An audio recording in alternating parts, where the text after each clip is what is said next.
신약성경 누가복음 4장 21절에서 30절까지 하나님 말씀을 한 절씩 교독하겠습니다. 이에 예수께서 그들에게 말씀하시되 이 글이 오늘 너희 귀에 응하였느니라 하시니 그들이 다 그를 증언하고 그 입으로 나오는 바 은혜로운 말을 놀랍게 여겨 이르되 이 사람이 요셉의 아들이 아니냐. 예수께서 그들에게 이르시되 너희가 반드시 의사야 너 자신을 고치라 하는 속담을 인용하여 내게 말하기를 우리가 들은 바 가버나움에서 행한 일을 내 고향 여기서도 행하라 하리라. 또 이르시되 내가 진실로 너희에게 이르노니 선지자가 고향에서는 환영을 받는 자가 없느니라. 내가 참으로 너희에게 이르노니 엘리야 시대에 하늘이 3년 6개월간 닫히어 온 땅에 큰 흉년이 들었을 때에 이스라엘에 많은 과부가 있었으되 엘리야가 그중 한 사람에게도 보내심을 받지 않고 오직 시돈 땅에 있는 사렙다의 한 과부에게 뿐이었으며 또 선지자 엘리사 때에 이스라엘에 많은 나병 환자가 있었으되 그 중에 한 사람도 깨끗함을 얻지 못하고 오직 수리아 사람 나아만 뿐이었느니라. 회당에 있는 자들이 이것을 듣고 다 크게 화가 나서 일어나 동네 밖으로 쫓아내어 그 동네가 건설된 땅 낭떠러지까지 끌고 가서 밀쳐 떨어뜨리고자 하되 예수께서 그들 가운데로 지나서 가시니라. 아멘. 이제 이틀 후면 설을 맞습니다. 설이나 추석 등 명절이 되면 귀성전쟁이라는 말을 흔히 사용합니다. 2년 전부터 코로나 때문에 가족 간의 만남도 쉽지 않게 되었지만 그럼에도 여전히 많은 사람들이 전쟁 같은 힘겨움을 무릅쓰고 고향을 찾아 떠납니다. 아마도 고향이 주는 정겨움이나 위로가 있기 때문일 겁니다. 예수님께는 고향이 어떤 곳이었을까요? 오늘 본문은 예수께서 고향을 방문하셨던 이야기입니다. 물론 예수님은 명절을 맞아 고향을 찾은 것은 아니었습니다. 그보다 공생애를 하면서 출사표를 던지기 위해 고향을 찾으셨습니다. 정치인들이 정치를 시작할 때 고향에 가서 출사의 변, 출사표를 발표하며 정치의 첫걸음을 떼는 것처럼 예수님도 고향 사람들 앞에서 출사표를 던지신 거죠. 예수께서 발표하신 출사표 내용이 지난주에 우리가 보았던 누가복음 4장 18절과 19절 이사야서의 말씀이었습니다. 그리고 오늘 본문은 그에 대한 고향 사람들의 반응을 보여주고 있습니다. 예수님의 출사표를 들은 고향 사람들은 그 입에서 나오는 은혜로운 말을 놀랍게 여겼습니다. 22절에 은혜로운 말이라는 평가를 볼 때 고향 사람들은 처음에 예수님의 가르침에 긍정적으로 반응한 것 같습니다. 그런데 그들에게 한 가지 걸리는 사실이 있었습니다. 그것은 예수가 회당에 모인 사람들 중 누군가에게는 소꿉친구였고 또 누군가에게는 어린 시절부터 지켜본 아이였다는 것입니다. 그런 그들에게 예수는 한 동네에서 살고 자란 그런 사람이었을 뿐입니다. 그래서 그들은 예수의 말에 놀라면서도 한편으로는 이 사람은 우리가 어려서부터 알던 요셉의 아들이 아니냐 하면서 그의 권위에 의문을 제기합니다. 예수님의 권위에 의문을 제기하면서도 한편으로는 그가 가버나움에서 행했던 기적을 여기 우리에게서도 보여달라 그렇게 요구해요. 바꿔 말하면 동양 사람인 우리에게도 혜택을 베풀어 주어라 라고 말하는 겁니다. 이에 주님은 두 가지 속담을 사용하면서 나사렛 사람들의 속마음을 드러내세요. 23절에 보면 너희가 반드시 의사야 너 자신을 고치라는 속담을 인용하여 내게 말하기를 우리가 들은 바 가버나움에서 행한 일을 내 고향 여기서도 행하라 하리라. 이렇게 말씀하죠. 그러니까 너는 고향 사람이니까 타국에 가서 타지에 가서 기적을 베풀고 그들에게 뭔가 혜택을 주기 전에 우리에게 먼저 그걸 줘야 되지 않겠냐. 우리한테 먼저 혜택을 베풀어 보아라 라고 그렇게 말을 하고 있다는 거죠. 그런 속내를 가지고 있었다는 거예요. 또 하나는 24절에 선지자가 고향에서는 환영을 받지 못한다라는 속담입니다. 이것은 고향 사람들이 결국에는 예수께서 자신들이 기대하는 바를 행해주지 않을 것이니 적대시하게 될 것이라는 그런 뜻입니다. 나사렛 사람들은 한편으로는 예수님의 권위에 의문을 표했습니다. 그러면서도 다른 쪽으로는 예수가 베푸는 은혜가 자기들에게 먼저 내려주기를 기대했어요. 그 두 가지가 상반된 표현이 그는 요셉의 아들이 아니냐라고 하는 질문, 어떤 자문이었습니다. 예수님은 그들이 받아들이지 않으실 것을 짐작하셨던 것 같아요. 아마도 그들이 원하는 바를 말씀하거나 행하지 않으셨고 결국 그들로부터 환영받지 못하리라는 것을 아셨어요. 받아들이지 않으면 그냥 떠나시면 좋았을 텐데 예수님은 한술 더 떠서 구약의 엘리야와 엘리사 이야기로 나사렛 사람들의 속을 아예 뒤집어 놓으세요. 25절, 26절에 보면 엘리야의 이야기를 하고 있죠. 이스라엘의 선지자 엘리야는 3년 6개월 동안 가뭄으로 큰 흉년이 들었을 때 이스라엘의 많은 과부들을 놔두고 이방인의 땅이었던 시돈으로 갑니다. 거기에 가서 사렙다의 한 과부를 만나 그를 도와줍니다. 엘리야의 뒤를 이은 선지자 엘리사는 자국의 많은 나병 환자들을 제쳐두고 이스라엘의 적대 국가였던 수리아의 나아만이라는 장군의 나병을 고쳐주었습니다. 이 두 가지 예는 하나님의 은혜가 이스라엘을 지나쳐서 이방인들에게 주어지고 있음을 보여줘요. 그런데 그 이유는 바꿔 말하면 당시 이스라엘 사람들이 엘리야와 엘리사를 거부했기 때문이었습니다. 엘리야와 엘리사를 거부하고 그들이 전하는 하나님을 거절하고 그 대신 바알을 숭배했던 결과였습니다. 그러니까 예수님께서 그 이야기를 지금 나사렛 사람들에게 빗대어 말씀하시는 거예요. 이런 뜻이죠. 너희는 하나님의 은혜가 이스라엘에게 먼저 혹은 이스라엘에게만 주어져야 한다는 그런 편협함과 이기주의적인 태도로 살고 있다. 너희의 모습은 마치 엘리야와 엘리사를 거부했던 조상들과 다르지 않다라고 말하는 거죠. 그리고 그런 자세로는 은혜를 입기는커녕 그 은혜가 결국 이스라엘을 떠나 이방인에게로 갈 것이다 라고 말씀하시는 겁니다. 예수님의 말씀은 나사렛 사람들의 전곡을 찌르는 일종의 경고였습니다. 속내를 들켰기 때문일까요? 아니면 자기들이 독점해야 마땅한 은혜가 이방인들에게 내려진다는 것을 받아들일 수 없었기 때문일까요? 나사렛 사람들은 예수께 달려듭니다. 그를 낭떠러지로 몰아가서 떨어뜨리려 합니다. 이것은 당시에 우상 숭배자들에게 행해지던 그런 형벌 중에 하나였다고 해요. 낭떠러지에 밀어 떨어뜨린 후에 그의 가슴을 향해서 머리만한 돌을 던지는 그런 투석형을 처했습니다.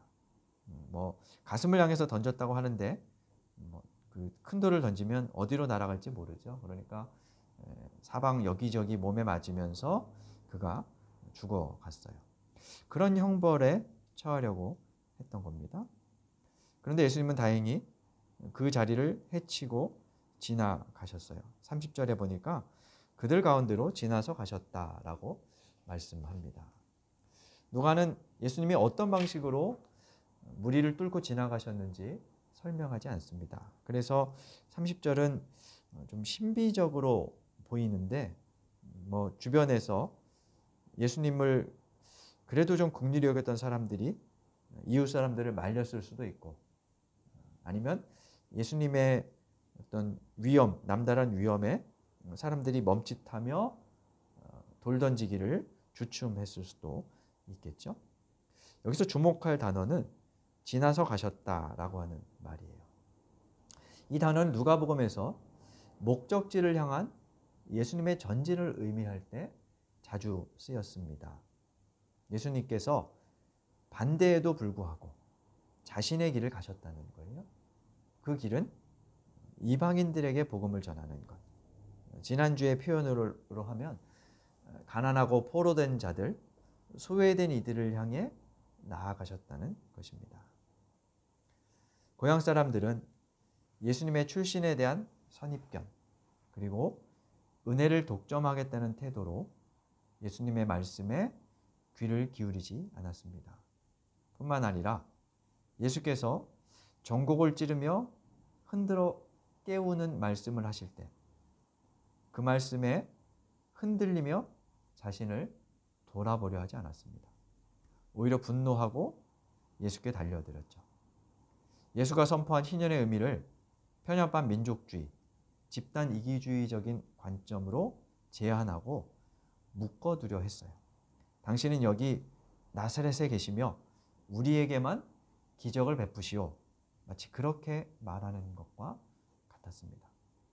그러나 주님은 그들에게 묶이지 않고 자신의 길을 걸어가셨습니다. 예수님은 그들을 흔들어 깨우려 하셨지만 그들은 자신들을 무너뜨리고 변하도록 요구하는 말씀을 받아들이지 않았습니다. 자신들이 말씀 앞에 흔들리며 새로워지는 것보다 예수님을 흔들고 그래서 그분의 말씀을 자기들에게 굴복시키려 했습니다. 카프카의 소설 변신의 앞머리 작가의 말에 이런 글귀가 있다고 합니다. 우리가 읽는 책이 우리 머리를 주먹으로 한 대 쳐서 우리를 잠에서 깨우지 않는다면 도대체 왜 우리가 그 책을 읽는 걸까? 책이란 무릇 우리 안에 있는 꽁꽁 얼어버린 바다를 깨트려버리는 도끼가 아니면 안 되는 거야. 책의 문장들이 도끼처럼 우리를 흔들어 깨우고 깨트리는 그런 문장이 아니라면 그 책은 확증 편향으로 이어질 뿐이지 우리를 성숙해 하지 못한다는 그런 의미일 겁니다. 이 카프카의 말처럼 하나님의 말씀은 때로 우리를 잠에서 깨우고 얼어버리고 경직된 생각을 흔드는 도끼처럼 다가옵니다. 오늘의 구약 본문의 주인공 예레미야는 그런 말씀을 전하도록 부름받았던 예언자였습니다. 구약 성경 예레미야 1장을 함께 찾아보겠습니다.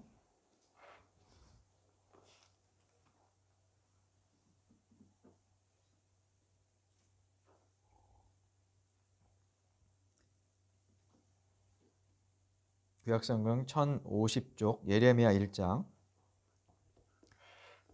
7절부터 10절까지를 함께 보겠습니다.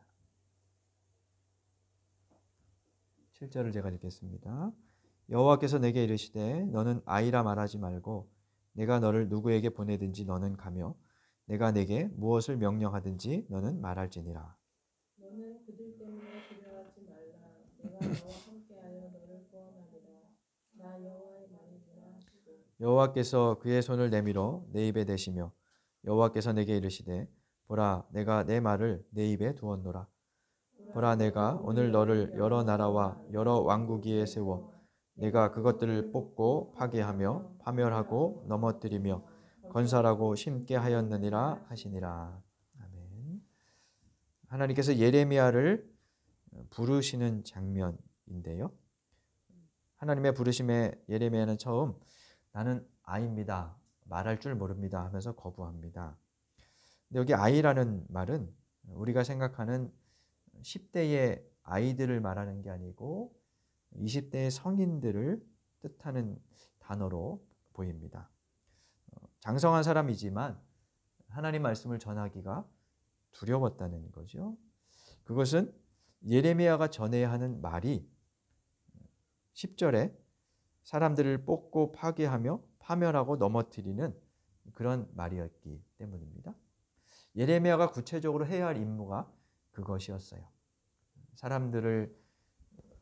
사람들에게 자극을 주는, 그들을 뽑고 파괴하고 넘어뜨리는, 그래서 건설하고 세우는 그런 일이었습니다. 뽑고 파괴하고 파멸하고 넘어뜨리는 것은 아픔이 따릅니다. 고통이 있습니다. 그래서 견뎌낼 사람들이 많지 않습니다. 깨지고 부서지는 아픔을 견디지 못하면 사람들은 자신을 꽁꽁 싸매고 오히려 배척하고 공격합니다. 실제로 예레미야는 여러 차례 사람들로부터 공격당하고 또 죽음의 위협도 겪었습니다. 8절에서 하나님께서 그들 때문에 두려워하지 말라라고 하시는 걸 보면 예레미야는 백성들의 부정적인 반응을 예견했던 것 같습니다. 그래서 두려워했다는 거죠. 하나님은 그에게 용기를 주시며 나아가도록 말씀합니다. 이스라엘 백성들이 그가 전했던, 그러니까 자신들과 공동체를 부수고 깨트리고 뽑는 말씀을 받아들이지 못했던 이유는 그렇게 되면 자신들의 토대가 흔들리고 공동체가 와해될 것이라는 두려움 때문이었습니다. 예수님은 종종 율법을 파격적으로 재해석하셨습니다. 그런데 그것이 유대인들에게 충격을 주긴 했지만 그들은 그 예수님의 가르침이 자신들이 오래전부터 들어왔던 통상적이고 익숙한 해석과 다르다는 이유로 거부했습니다. 익숙함, 편안하긴 한데 때로 그것은 바르고 깊은 알을 방해하는 경우가 있습니다. 잘 안다고 하는 아니함이 집요하게 질문하고 묵상하고 생각하는 과정을 지나치게 합니다. 그냥 지나가게 하는 거죠. 그런데 그런 신앙적인 숙고의 과정이 없으면 신앙의 폭이 그리고 깊이가 확장되기가 어렵습니다. 우리는 자기 수준에서 생각하고 행동할 수밖에 없기 때문입니다. 그래서 그 수준을 업그레이드 시켜야 하는데 그 수준의 성숙은 도끼와 같은 말씀에 마주하며 흔들리고 깨지고 부서지고 그래서 다시 세워지는 과정을 통해 이루어집니다. 예수님은 고향을 방문하신 날 나사렛 회당에서 듣는 사람들의 생각을 깨트리고 흔드는 도끼와 같은 말씀을 전하셨습니다. 예수님의 고향 사람들은 자신들이 흔들리는 것이 두려워서 그 도끼로 나의 생각을 깨트리고 그래서 새로워지고 깊어지는 쪽을 택하기보다 예수님을 낭떠러지로 떨어뜨리고 그분을 깨트려 자기들에게 맞추는 쪽을 택하려 했습니다. 우리는 어떨까요? 우리는 어느 편을 선택해야 할까요? 나를 흔들고 나의 민낯을 보여주는 거울 같은 말씀 앞에 서서 깨지고 부서지고 무너지고 그래서 다시 새로워지는 편을 택하는 그런 저와 여러분이 될 수 있기를 간절히 바랍니다. 주신 말씀 생각하며 다짐의 기도 드리겠습니다.